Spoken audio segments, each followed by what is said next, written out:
Hi friends, स्वागत आहे तुमचं इंडियन टेस्टमध्ये. आज मी गव्हाची खीर बनवणार आहे. चला तर मग पाहूया. इथं मी 4 तास गहू भिजत ठेवले होते. आता तुम्ही इथं रात्रभर ठेवू शकताय किंवा 3-4 तास ठेवू शकताय. बघा मस्त फुगून आलेत गहू. आता इथं मी पाणी काढून घेते.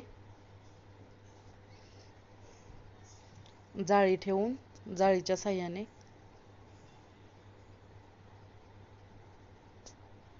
बघा आता इथं मी पाणी साईडला काढलंय.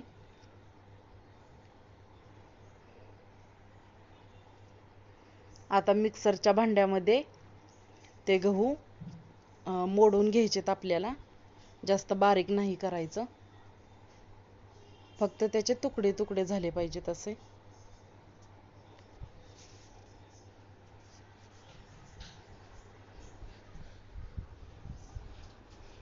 बघा आता इथं मी दाखवते, जास्त बारीक नाही करायचं.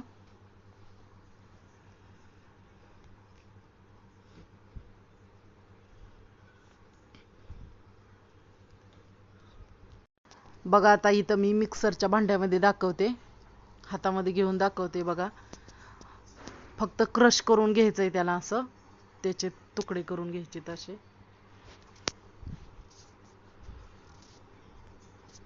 आता मी इथं कुकर घेतलाय, कारण आपल्याला शिट्ट्या द्यायच्यात ना, त्याच्यामुळे कुकरमध्ये काढून घेते मी.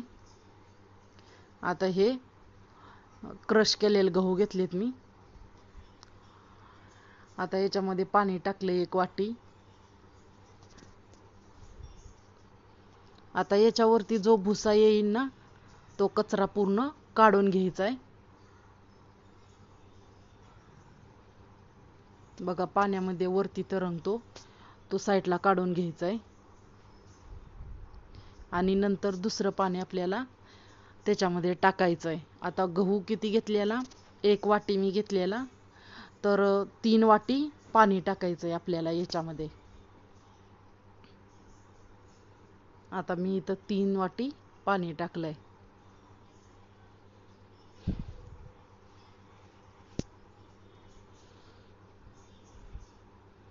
आता याला शिट्ट्या देऊन घेऊया आपण. 4 शिट्ट्या दिल्या का मग पूर्ण शिजून जातो गहू, जे आपण बारीक केलेला आहे तो.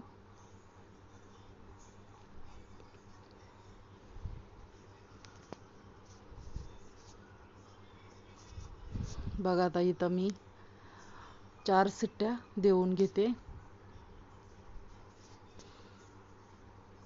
पाहू शकताय तुम्ही इथं पूर्ण बारीक झाले शिजून मस्त.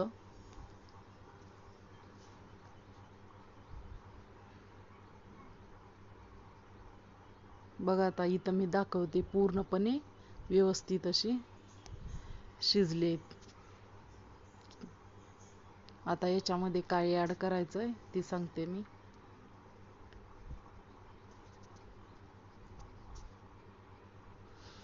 आता इथं मी 1 वाटी गहू घेतलेला, तर 1 वाटीच गूळ घ्यायचा आहे. आता तुम्हाला जर जास्त गोड आवडत असेल तर तुम्ही जास्त गूळ थोडासा टाकू शकताय.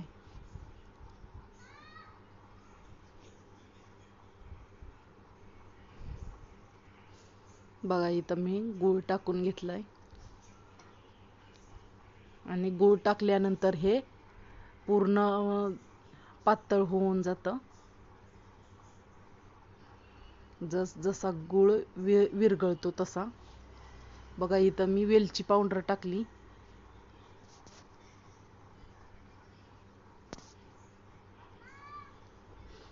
आता इथं मी तूप घेतलंय आणि तुपामध्ये कट करून खोबरं घेतलंय. ते थोडंसं आपल्याला फ्राय करून घ्यायचंय. आणि कट करून असे बदाम घेतलेत मी, क्रश करून. तर ते बदामाचे काप आहेत ते याच्यामध्ये टाकते मी. तुम्ही तुमच्या आवडीनुसार काहीही टाकू शकताय. मी इथं खोबरं आणि बदामचे काप टाकलेत. खोबरं तर टाकतेतच, पण तुम्ही अजून ॲड करायचं असेल ड्रायफ्रूट तर टाकू शकताय. आता मी पूर्ण तुपाचं जे होतं ना, खोबऱ्याचं जे बनवलेलं खोबरं फ्राय करून घेतलेलं ते सगळं याच्यामध्ये टाकून घेतलंय.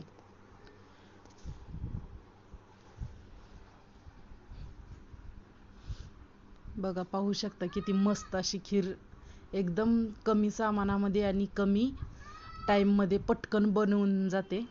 आता इथं मी जायफळ घालून घेते, थोडंसंच घालते या, अर्ध. बघा आता रेडी आहे मस्त. आणि रेसिपी आवडल्यास सबस्क्राईब करा नक्कीच.